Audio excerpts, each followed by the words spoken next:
How to use the IP blocker in cPanel. This demo assumes you've already logged into cPanel and are starting on the home screen. Now let's learn how to use the IP blocker. Click the IP blocker icon. Enter an IP address or range you would like to block, then click Add. That's it. We've now blocked anyone using the IP address from accessing our website.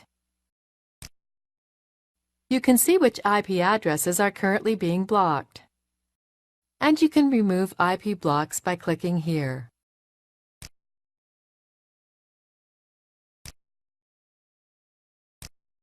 This is the end of the tutorial. You now know how to block IP addresses from accessing your website.